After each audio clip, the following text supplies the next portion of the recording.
இந்த வெயிலுக்கு சூப்பரான நீர்மோர் எப்படி செய்யலாங்கிறது பார்க்கலாமாங்க. Welcome to Varshini vlog. Varshini விளாகிற்கு எல்லாவரையும் அன்புடன் வரவேற்கிறேன். இன்னைக்கு இந்த அடிக்கிற வெயிலுக்கு சுவையான நீர்மோர் தாங்க எங்கள் வீட்டில். காலையில் டிஃபனுக்கும் மதியம் சாப்பாட்டுக்கும் நடுவில் இது டீ காஃபிக்கு பதிலாக இந்த மாதிரி செஞ்சு குடிச்சு பாருங்கள், சூப்பராக இருக்குங்க. அது தயிர் கொஞ்சம் எடுத்தேங்க, அதில் லைட்டாக உப்பு சேர்த்துட்டு இந்த மாதிரி விஸ்க் பண்ணினேங்க.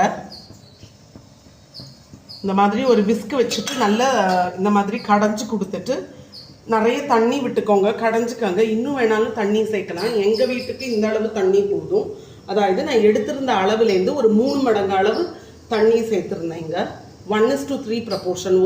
ஒரு போர்ஷன் மோர் ஆனால் அது இன்னும் 3 ப்ரப்போர்ஷன்ஸ் தண்ணி சேர்த்தேங்க. பெருங்காயத்தூள் வேணா சேர்த்துக்கலாங்க. இந்த அடிக்கிற வெயிலுக்கு இந்த நீர்மோர் சூப்பராக இருக்கும்.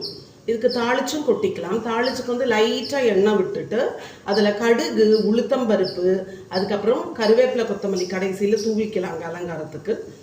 இதே மாதிரி நீர்மோர் நான் கருவேப்பிலை, கொத்தமல்லி அலங்கரித்து பண்ணினது செஞ்சுருக்கேங்க.